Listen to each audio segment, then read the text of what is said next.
Om Gam Ganapataye Namaha. Our relationship between father and mother, between brother and sister, husband and wife, everything is changing nowadays. It should not be changed. Because of good relationship, family stands forever. The relationship between wife and husband should be merged with love and affection for each other. Brother and sister relationship merged with responsibilities, affection and love. Parents and children relationship should be developed with giving and taking, affection and love, and responsibilities, fulfilling the responsibilities. Due to lack of attachment in life, lack of love on oneself or on others, the relationship is not getting strong in the life. In this regard, we have to correct our errors. That's why they used to say, life is like a mirror. You have to correct your error. Otherwise, life will become terror. It is my view. He who analyzes himself definitely will get a result of getting bondage and improving the relationship with others. As long as he is in mute, so long the relationship will also be in mute. There won't be result oriented. Therefore, we have to adopt first our motive and later seek from others. Unless we correct our errors, our self mistakes, how can we expect from others? Thus, why self-criticism is the most important weapon to continue the relationship and bondage with each other, and whatever the relationship may be. And there should be inner feelings should be cordial. There should not be acting. It should be natural. Then only the feelings of a natural will give a kind of boost to improve the relationship in our family system. If we are not getting success in family relation, how can we get success in society? Our welfare depends on transforming those emotions that should be known well. Let us take first step by ourselves to improve the relationship. Let us stand before the mirror. Whatever we say, it reflects. That means if we are good, society will be good. If we are bad, society will be bad. So, first of all, we have to self-correction has to be done. Self-examination to be done. Then automatically the relationship will be everlasting, and relationship make you see things in yourself. Even relationship is always worthwhile to improve the lifespan. The purpose of relationship also meant with wholeheartedness, not an artificial relationship.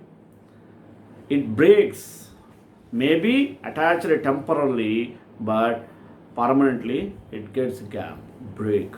Therefore, nowadays we have to adopt these type of values, human values, family values, each and everything in ethical values should to be taught to the children from the first day.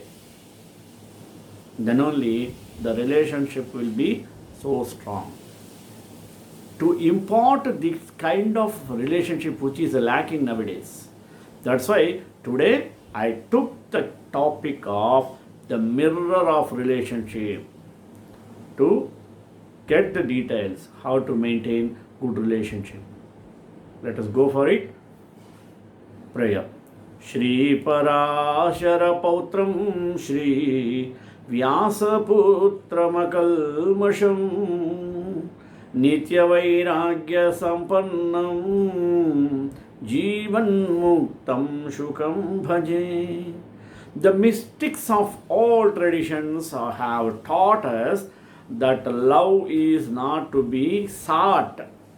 Love is what we are. Love is what is here in each and every moment. But today, we mostly seek love in intimate relationships. In fact, we have made the words love and relationship almost interchangeable. The expectations we have today towards our intimate partners are on all-time high. We expect from a single person now that we used to receive from an entire village. We want security, passion, we want to be met emotionally, intellectually, sexually, and even spirituality, while we are looking for transcendence and self-discovery.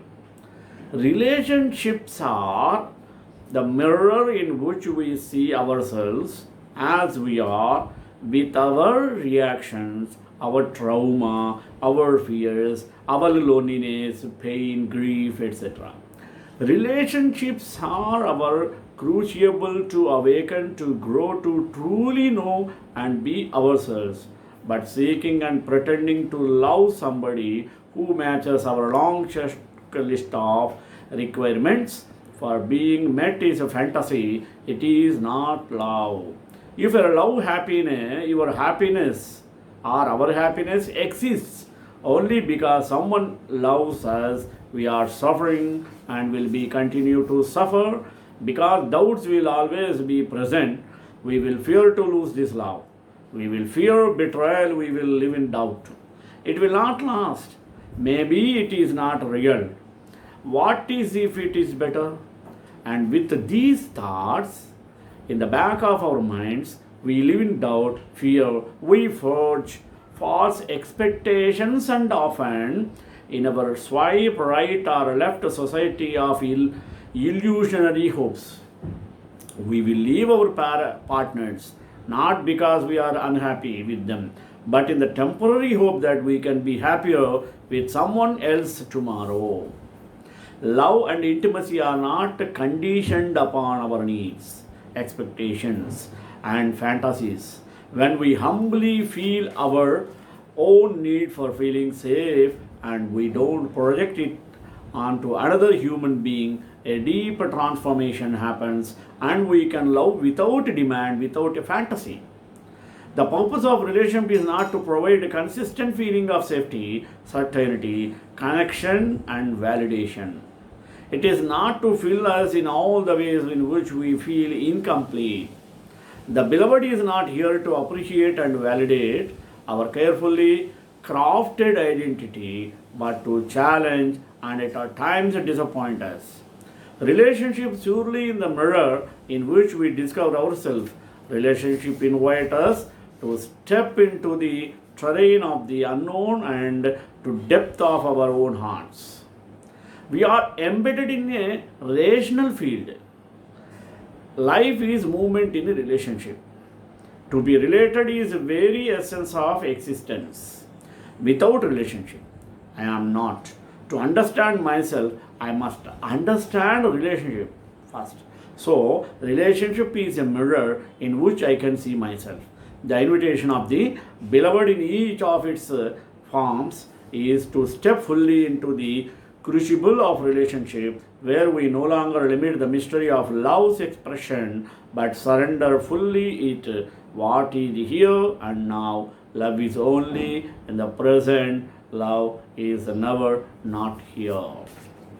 The idea of the mirror of relationships is that we subconsciously seek out in others that which we need to experience and understand in ourselves in order to find wholeness, balance, and healing.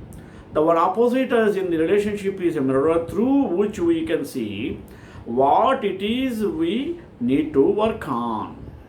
That is the reason why, from a spiritual point of view, it is useless to try to change others' behavior as a basis for your own happiness, is it? It's like a futility of trying to change your image in the mirror by trying to modify the image in the mirror or by changing the mirror. The more we can see others as love and not as their behavior, the easier it is not to get defensive and take things too personally. That allows us to really listen, learn, and grow from all our relationships and thereby develop a deeper foundation of love and connection to others. A relationship can go south for many reasons. It might be because of subconscious desire to end it, or it might be because the relationship is already served the purpose it was intended for, and now both of you are ready for something more. Everyone we see in the world is a reflection of ourselves, and the traits we see most clearly in others are the ones that are strongest in ourselves. This is called the mirror of relationship, and it is a powerful tool for emotional freedom. When we have a strong negative reaction to someone, they are likely reflecting traits that we also possess that have been unwilling to embrace. We spend so much time denying that we have a dark side and then end up projecting these denied qualities onto other people. You see, for the same reason, we are attracted to certain people because they have the same positive traits that we have, only more so. The sooner you can recognize yourself in this mirror of relationship, the easier it will be to quell negative reactions to other people. Embrace the coexistence of opposite with this exercise. Three-step journaling exercise. The first mirror step. Think about someone you find attractive. Okay. On the left side of a piece of paper, list 10 or more qualities that you love in that person. Write quickly. The secret is not to give your conscious mind time to edit your thoughts. You can put down as many qualities as you wish, but don't stop until you have at least 10 qualities. Step 2. Now focus on somebody who irritates you, annoys you, or makes you uncomfortable in some way. Why does this person infuriate you so much? On the right side of the paper, list 10 or more of their undesirable qualities. Step 3. Look at your list for the person you find attractive and circle the 3 qualities that you find most appealing about him or her.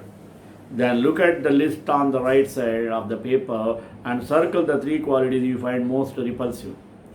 Relationship experts will tell you the reason the relationships thrive is because of relationship they have with themselves. They have learned to love their innermost being and found their true identity.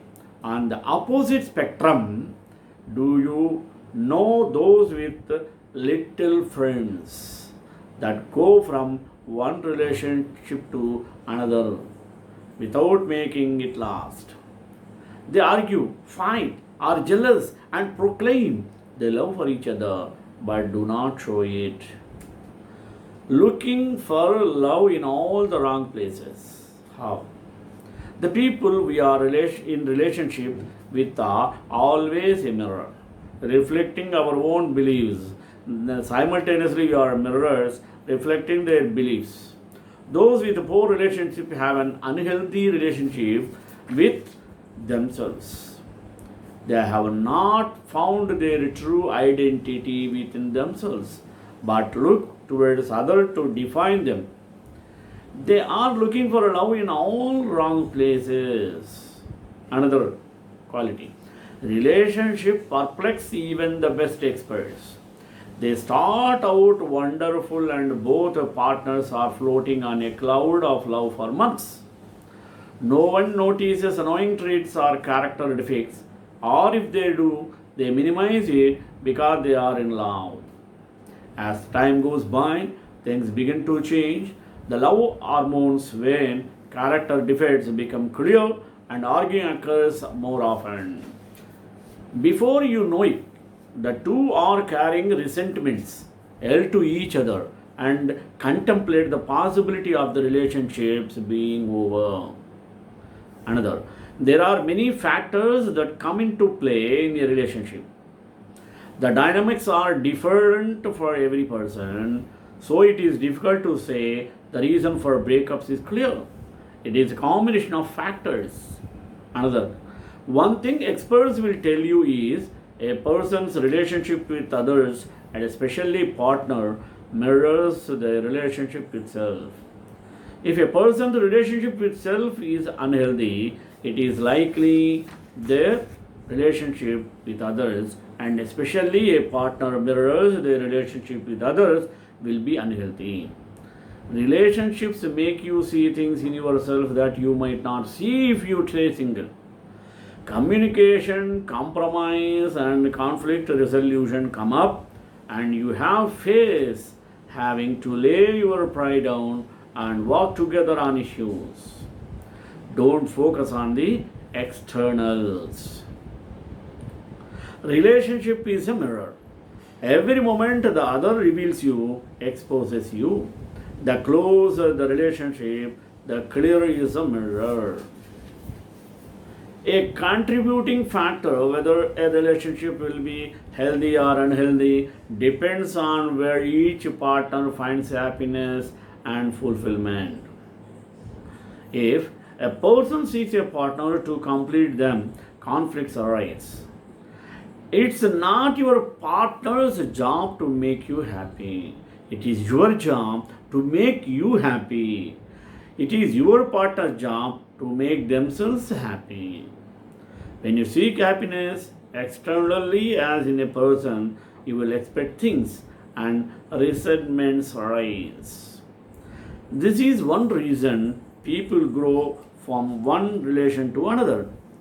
They think a person will complete them, but once the honeymoon phase is over, the needy partner sucks energy from other trying to find fulfillment.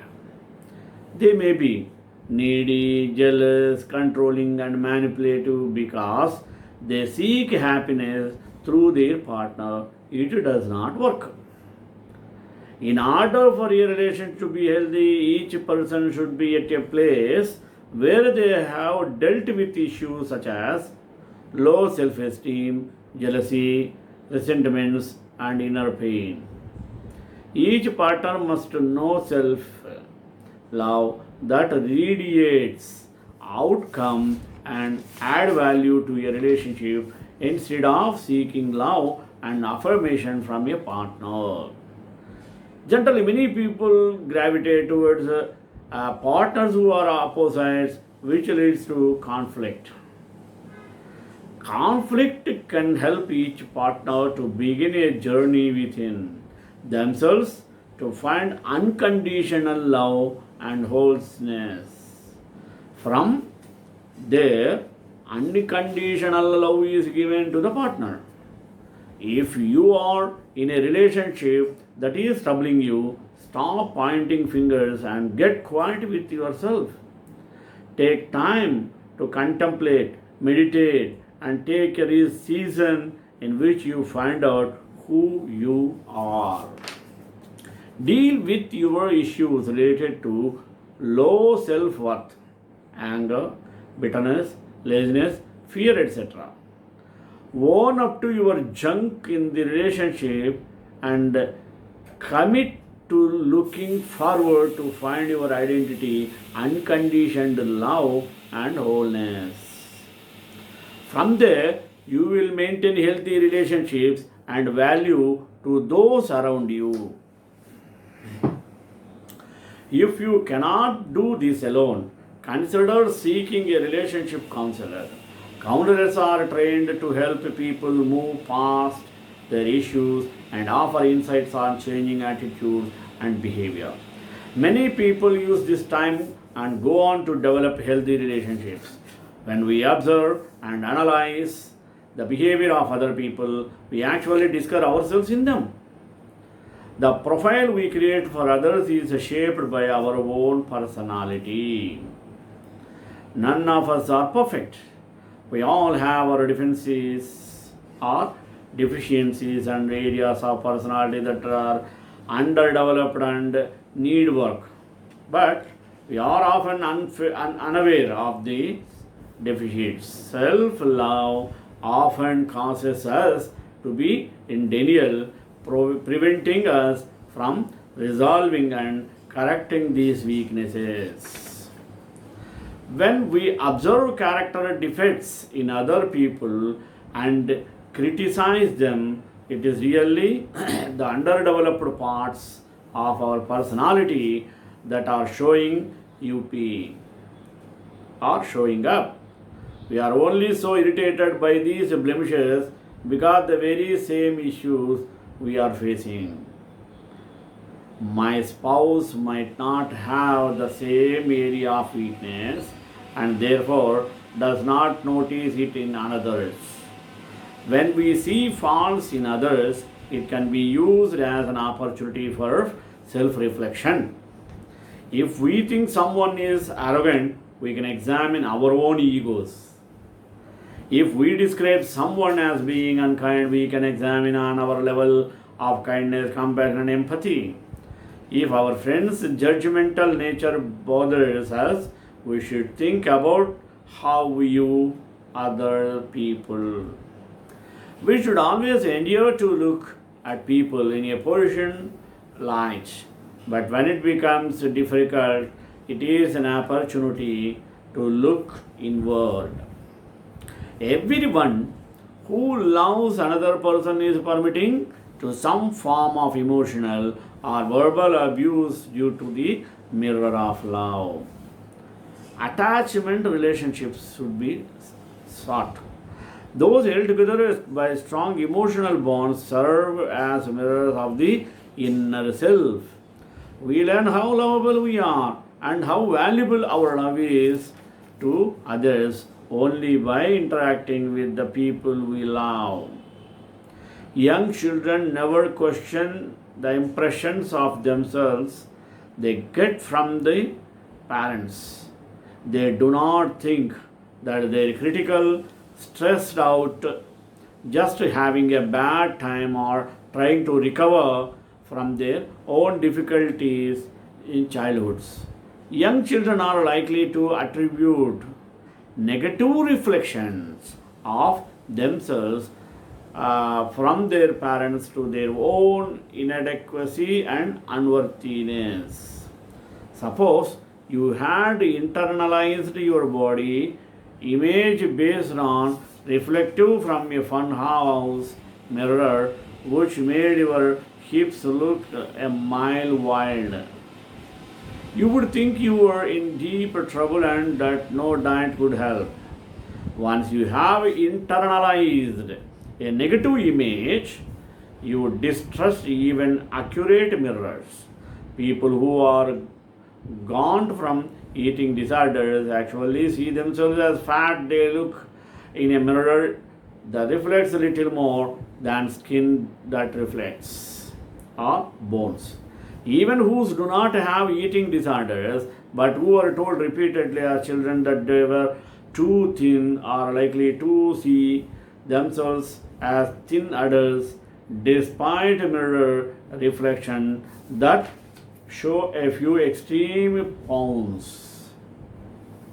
The instinct to believe the information about the self that allowed one's reflect the weakness somewhat as we grow older, but it remains active throughout life.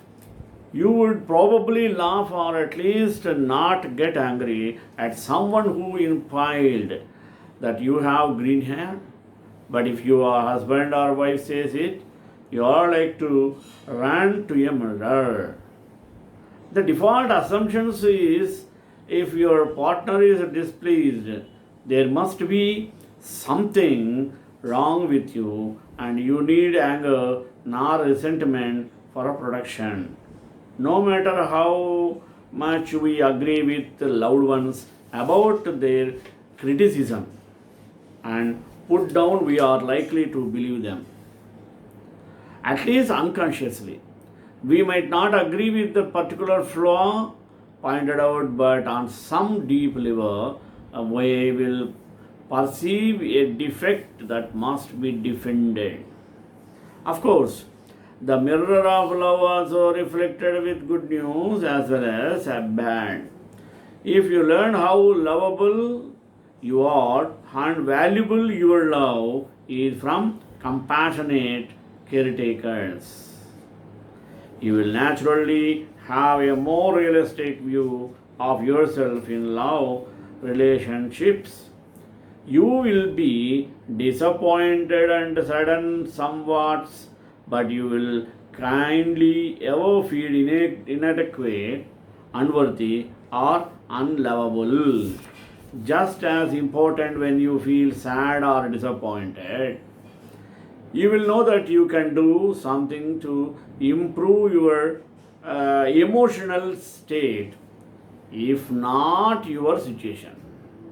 Your sadness will be short lived, for you will be bad for a while, then regroup and do something that will make you feel valuable once again. The mirror of love generated energy when it reflects value and gratitude's energy when it does not.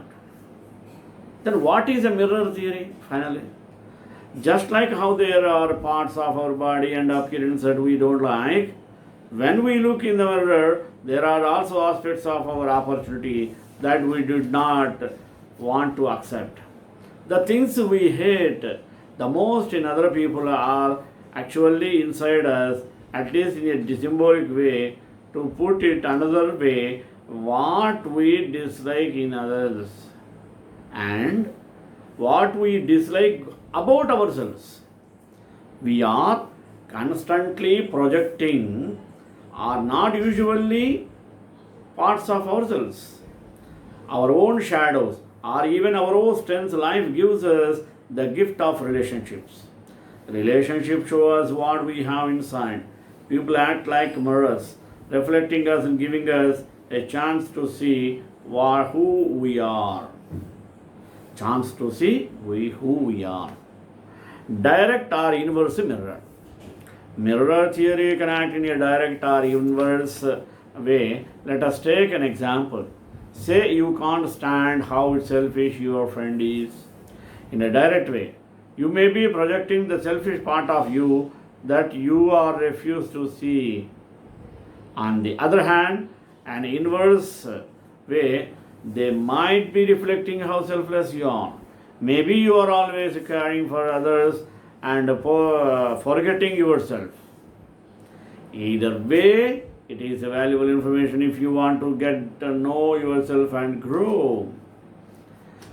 You may think that your boss is too demanding with you, but maybe yours are wandering and perfectionist with yourself. Your boss, in this case, is just a reflection of how you are worth yourself. Alternatively, you may be too lax and need a little rise in your life. And we shall all know what balance is a virtue. Emotional wounds. A band is not cured. When we are wounded, we cry out in pain. Then we calm down and clean the wound and bandage it so it can heal. but we don't bondage it and forget it because we know it was healed like that. Instead, we keep an eye on the wound until finally heals. We all have emotional wounds. Emotional wounds are always dangerous. Movements, feelings, and ways of acting should come from painful moments in our life that we become prisoners of them. Our welfare depends on transforming those emotions and ways of thinking into wisdom and expression. To let them push us to become a better person. In fact, it will stunt your growth and weaken your relationship. So, let us keep mirror theory in mind and to take advantages of the Vasudev valuable information it gives us about ourselves. Let us pay attention and grow. Thus, we can find the results through mirror. श्रीकांताय कल्याण निधे निधेन्द्रं श्री वेंकटनिवासाय श्रीवासाय नमः परिमदाचार्य पुरोगमैः सर्वेषु गुरुराचार्य गुरुदया मंगलम्.